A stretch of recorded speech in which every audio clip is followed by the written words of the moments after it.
달콤한 말씀 행복한 하루 12월 9일 말씀 묵상을 함께 나누도록 하겠습니다. 오늘 본문은 신명기 19장 22절로 30절 말씀입니다.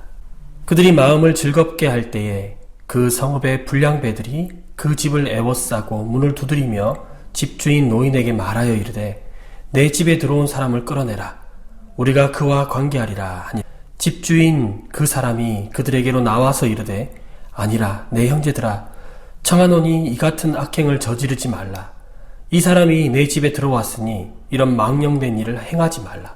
보라, 여기 내 처녀딸과 이 사람의 첩이 있은즉 내가 그들을 끌어내리니 너희가 그들을 욕보이든지 너희 눈에 좋은 대로 행하되 오직 이 사람에게는 이런 망령된 일을 행하지 말라 하나 무리가 듣지 아니하므로 그 사람이 자기 첩을 붙잡아 그들에게 밖으로 끌어내매 그들이 그 여자와 관계하였고 밤새도록 그 여자를 능욕하다가 새벽 미명에 놓은지라. 동틀 때에 여인이 자기의 주인이 있는 그 사람의 집 문에 이르러 엎드러져 밟기까지 거기 엎드러져 있더라. 그의 주인이 일찍 일어나 집 문을 열고 떠나고자 하더니 그 여인이 집 문 앞에 엎드러져 있고 그의 두 손이 문지방에 있는 것을 보고 그에게 이르되 일어나라. 우리가 떠나가자 하나 아무 대답이 없는지라.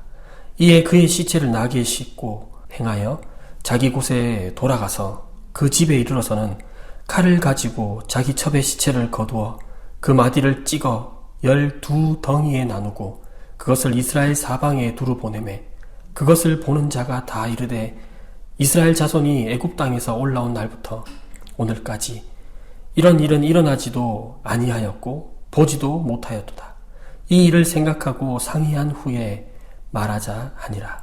첩의 아버지 집에서 늦장을 부리다가 늦게 출발한 레위인은 이방인의 마을을 겨우 넘어 베냐민 지파 땅 기브아의 가까스로 도착합니다.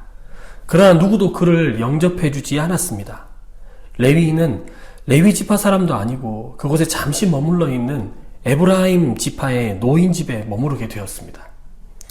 레위 사람이 노인의 집에서 편히 쉬고 있을 때 동네의 불량배들이 찾아와 레위인과 관계를 해야겠으니 내놓으라고 행패를 부립니다. 실랑이가 벌어졌고 집주인은 자기 집에 온 손님 대신에 딸과 손님의 첩을 줄 테니 데리고 가서 당신들 좋을 대로 하시오 라고 했지만 불량배들은 주인의 말을 들으려고 하지 않았습니다. 그래서 레위 사람은 결국 자신의 첩을 그들에게 내줍니다. 레위 사람의 첩은 불량배들에게 밤새 고통을 당하고 돌아와 문간 앞에 쓰러집니다. 아침에 일어난 레위 사람은 베들레헴까지 찾으러 갔던 마음은 오간되었고 길가에 쓰러진 동물 취급을 하듯이 일어나 가자! 라고 했지만 대답이 없습니다.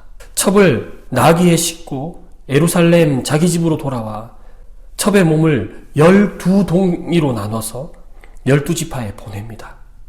이것을 본 이스라엘 사람들은 큰 충격을 받았고 이 일을 어떻게 처리할 것인지에 대해서 의논합니다.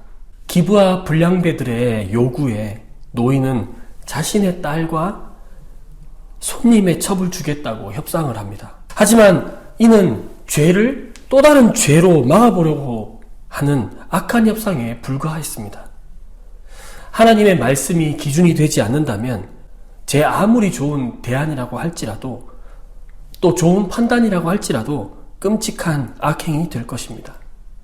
하나님은 구별된 레위인을 통하여 그가 속한 곳 이스라엘과 온 유대 땅이 정결한 땅이 되기를 바라셨습니다. 하지만 하나님의 뜻과는 상관없이 이 소명을 잃어버린 레위인은 이 비극의 방관자요 또 주범이 되고 있습니다.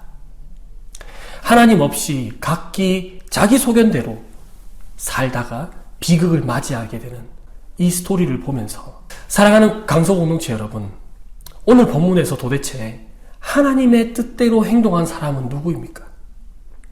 손님과 성관계를 하겠다고 내놓으라는 불량배, 손님은 안 되니 내 딸과 그의 첩으로 대신 욕구를 해소하라는 주인장, 자기 살겠다고 첩을 던져버린 레위인, 그리고 12지파의 12도막의 시신을 송달한 이 악함, 정말 비극적입니다.